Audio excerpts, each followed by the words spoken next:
Hello everyone, তো তোমরা সবাই কেমন আছো? আশা করছি সবাই ভালো আছো। আর আবার একটা নিউ ভিডিও নিয়ে তোমাদের সাথে চলে এলাম। তো দেখো, দুপুরে খাওয়া দাওয়ার পর দেখলাম যে মেঘ ধরেছে, কালো হয়ে মেঘ এসছে আর বৃষ্টিও শুরু হয়ে গেছে। আর কেমন বৃষ্টি হচ্ছে ভগবানই জানে, একদিকে বৃষ্টিও পড়ছে আবার একদিকে রোদও দিচ্ছে। তো মা বলতো এরকম ওয়েদারে নাকি খ্যাকশিয়ালের বিয়ে হয়, ছোটোবেলায় বলতো আর কি, জাস্ট গল্পের মতো। সে যাই হোক, তো ভাবলাম একটু রেস্ট করি। আর দেখো এখানে সে গোটা বিছানায় তার জিনিস ছড়িয়ে রেখেছে, কোথায় শুভ বলো? তো সব কিছু ফাইনালি একটু গুছিয়ে রাখলাম। তো তারপরে মেয়ে আর আমি একটু ঘুমিয়ে গেলাম। তো বিকেলে বেশ ওয়েদারটা বেশ ঠান্ডা ঠান্ডা হয়ে গেছিলো, তো ভাবলাম নিজের জন্য একটু চা করি। এরকম ওয়েদারে কিন্তু চা খেতে বেশ ভালো লাগে। তো চাটা করে নিলাম, দিয়ে আমি আর মেয়ে চলে গেলাম ছাদে। মেয়েকেও দুধ খাইয়ে দিয়েছিলাম। তো তারপরে ছাদে চলে গেলাম একটু বেশ ঠান্ডা ঠান্ডা হাওয়া খেতে। তো এরকম ওয়েদারটাকে এনজয় করতে আমার তো খুব বেশ ভালো লাগে। ছাদে গিয়ে চুপচাপ চা খাবো আর হাওয়াও খাবো তার সাথে। আর দেখো এখানে সূর্য সেই ডুবছে, কি সুন্দর লাগছে দেখতে। আর মেয়ে ছাদে এসে একটু খেলা করছিল আর আমি একদিকে বসে বসে চা খাচ্ছিলাম।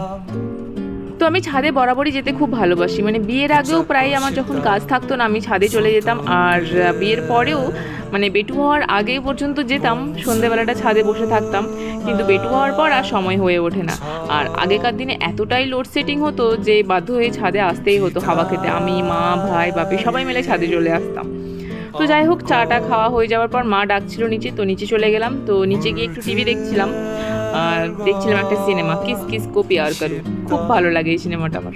তো তারপরে বেটু খাচ্ছিল কেক আর বাপি আমাদের জন্য এনেছিল মোমো। আর আমি আর মা বসে বসে মোমো খেলাম আর বেটু একটু খেলো। তো খাওয়া দাওয়া হয়ে যাওয়ার পর বেটুকে নিয়ে অ্যাজ ইউজুয়াল একটু পড়াতে বসেছিলাম।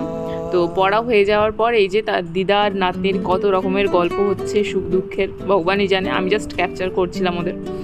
তো আজ সকাল থেকে ওয়েদারটা মানে এতটাই গরম ছিল, মানে ভীষণই গরম ছিল। তো সেই জন্যই মাকে বলেছিলাম যে আজকে আর রুটি করতে হবে না, কারণ সন্ধেবেলায় রুটি করতে ভীষণ গরম লাগে।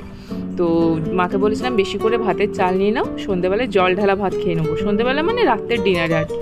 তো সেই জন্য আজকে রাত্রের ডিনারে দেখো জল ঢালা ভাত আর লঙ্কা ভাজা দিয়ে আলু মাখা, তিলের ঝুরঝুরা ভাজা, এটা তো আমার খুবই ভীষণই প্রিয়। আর গরম গরম ডিম ভাজা আর লাউয়ের তরকারি ছিল দুপুরে।